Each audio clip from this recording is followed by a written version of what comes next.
कहते हैं कि ठंड में खाने का असली मजा आता है। जब भी मैं घर में पूछती हूँ आज खाने में क्या बनाऊं, तो सभी का एक ही जवाब होता है, कुछ भी बना लो। लेकिन इस कुछ में भी एक खास बात छुपी होती है। तो आज मैंने सोचा कि क्यों ना घर वालों की इस फरमाइश को खास बनाया जाए। तो सबसे पहले मैंने 3 बड़े आलू लिए, उन्हें चाकू से हल्का सा काट कर कुकर में थोड़ा पानी डालकर 4 सीटी लगा दी।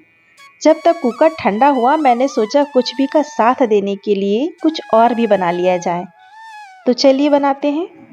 इसके लिए मैंने लहसुन की 4-5 कलियां, अदरक का टुकड़ा और 2-4 हरी मिर्च के टुकड़े लेकर के उनको इमाम दस्ते पर दरदरा कूट लिया।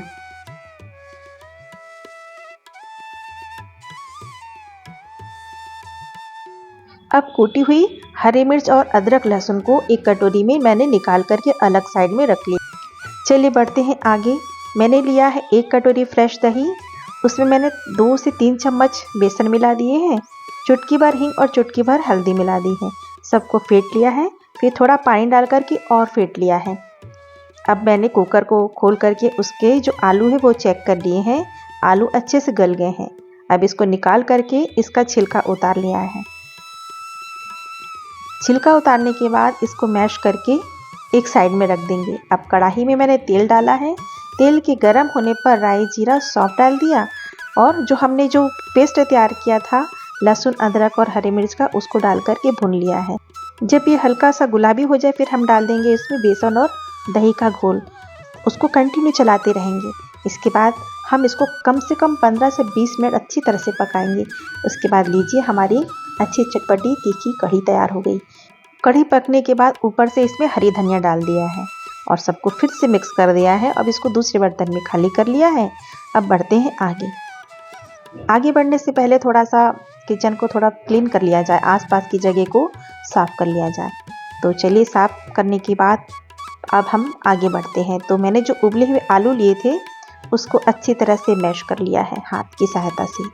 अब जब सारे आलू मैंने अच्छी तरह से मैश कर लिए उसके बाद मैंने गैस ऑन किया, उसमें कढ़ाई रखी और तेल गरम होने के लिए रख दिया। जब तेल गरम हो गया तो उसमें डाल दिया है मैंने राई, जीरा और सौंफ। जब ये अच्छी तरह से चटकने लग गए तब हम इसमें डाल देंगे लहसुन और मिर्च का पेस्ट। इसको भी डाल करके हम इसको हल्का सुनहरा होने तक भून लेंगे। जब ये भून जाएगा तब उसके बाद हम इसमें डाल देंगे कुछ सूखे मसाले।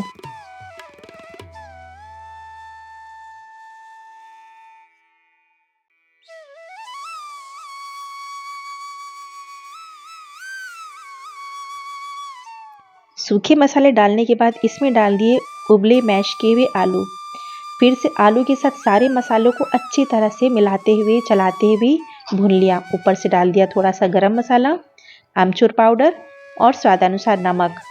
इसको फिर से अच्छी तरह से पूरा मिक्स करते हुए अच्छे से चलाएंगे और अच्छी तरह से पूरा मसाला भून लेंगे। जब मसाला पूरा अच्छी तरह से भून जाएगा तो उसमें डाल देंगे ऊपर से हरी धनिया। हरी धनिया डालने के बाद सबको फिर से मिक्स कर लेंगे। हमारा ये मसाला तैयार हो चुका है।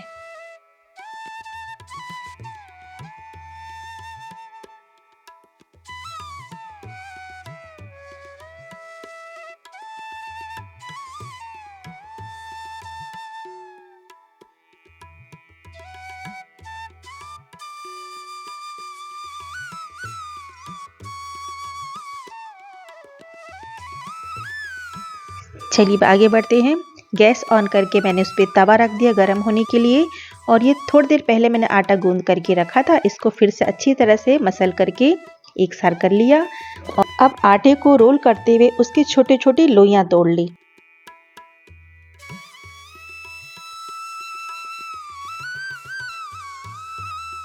सारी लोइयां तोड़ करके मैंने एक तरफ रख दी। अब उसके बाद मैंने एक लोई को उठाया, उसकी गोल पेड़ा बना लिया।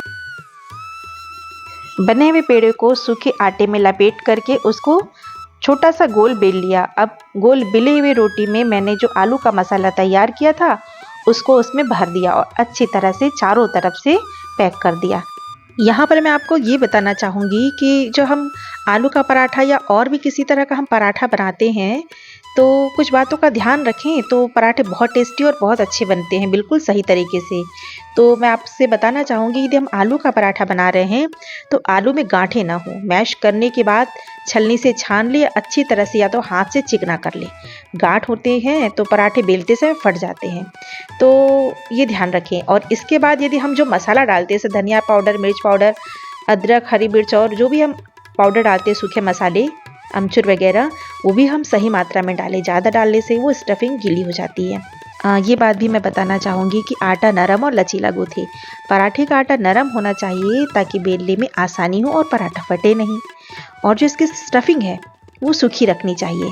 चाहे गोभी का पराठा हो, आलू का पराठा हो, लौकी का पराठा हो, स्टफिंग सूखी रखें। स्टफिंग में यदि पानी होगा और अगर आलू ज़्यादा गीले होंगे तो स्टफिंग में थोड़ा सा हम ऐसा करें कि बेसन भून के मिला दें या ब्रेड क्रम्स भी मिला सकते हैं। और जब हम बेलें तो ये सावधानी रखें कि हल्के हाथों से बेलें। ज़्यादा दबाव डाल करके बेलेंगे तो जो स्टफिंग है वो बाहर निकल सकती है। और एक बात और, पराठे को तेज़ आंच पर सेकें। पराठे को मीडियम से तेज़ आंच पर सेकें। धीमी आंच पर सेकने से पराठा सख्त हो जाता है। तो इन छोटी छोटी बातों का हम यदि ध्यान रखेंगे ना, तो हमारा जो स्टफ्ड पराठा है वो बहुत ही टेस्टी बनेगा और खाने में बहुत क्रिस्पी लगेगा। तो देखिए, मैंने पराठे को दोनों तरफ से तेल लगा करके, आप चाहे तो घी भी लगा सकते हैं, दोनों तरफ से उसको कुरकुरा मैंने कर लिया है। अब ये आलू का पराठा गर्मा गर्म ताज़ा खाने में ज़्यादा स्वादिष्ट लगता है। तो इन छोटी छोटी बातों का ध्यान रखकर आप ये परफेक्ट स्टफ्ड पराठा बना सकते हैं। मैंने आलू का पराठा बना करके तैयार कर लिया है। अब ये थोड़े से बर्तन रखे हैं, इनको मैं साफ़ करने के बाद आलू के पराठे का मजा लूँगी।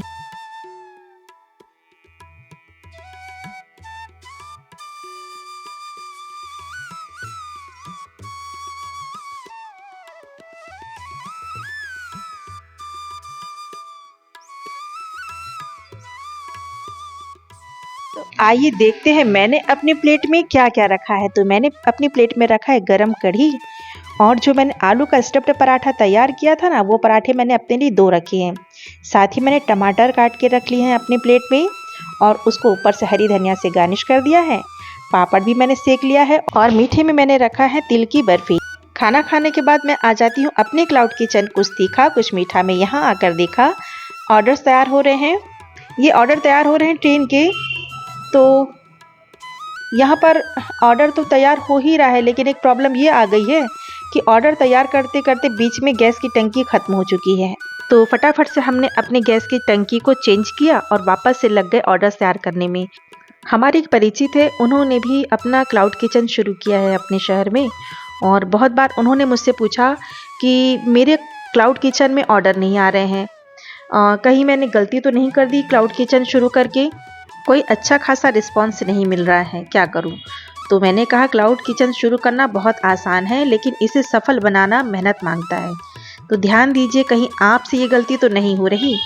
तो सबसे पहली बात हम ये ध्यान रखें कि हमेशा ताज़ा और स्वादिष्ट खाना ही ग्राहक को परोसें, और जो ग्राहक हमें फीडबैक देते हैं उसे हम बिल्कुल भी नज़रअंदाज ना करें। शिकायतों और सुझावों पर तुरंत काम करें। साथ ही हमें जो कस्टमर के ऑर्डर्स हैं वो सही समय पर जितनी जल्दी हो सके उतनी जल्दी ही डिलीवरी करवानी चाहिए, और फसाई लाइसेंस और अन्य ज़रूरी कागजात पूरे रखें, और सफलता पाने के लिए थोड़ा सा धैर्य रखें और निरंतर सुधार करते रहिए।